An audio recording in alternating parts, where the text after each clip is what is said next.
আগেকার দিনের মেলায় যাওয়া। বাবা, কত সুন্দর মেলাটা, কত কিছু বসেছে। ওইখানে চুড়ির দোকান বসেছে, কত চুড়ি দোকানে। যাই, গিয়ে কটা চুড়ি কিনে নিয়ে আসি। কাকু কাকু, ওই চুড়িগুলো আমায় একটু দেখাও না। দেখাচ্ছি মামুনি। ওয়াও, কি সুন্দর চুড়িগুলো।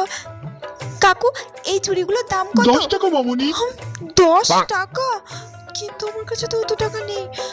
কাকু, তুমি আমায় চুড়িগুলো 5 টাকায় দেবে? না মামুনি, হবে না। ও আচ্ছা, ঠিক আছে, তুমি তাহলে চুড়িগুলো রেখে দাও, আমি অন্য একদিন এসে নেব। আরে মামুনি, এগুলো কি আর থাকবে? বিক্রি হয়ে যাবে। কিন্তু কাকু, আমার কাছে তো অত টাকা নেই। তুমি নিয়ে নাও চুড়িগুলো, আমার লাগবে না। আচ্ছা মামুনি, দাও, ওই 5 টাকায় দাও, নিয়ে যাও। এই নাও কাকু, 5 টাকা। কি সুন্দর চুড়িগুলো।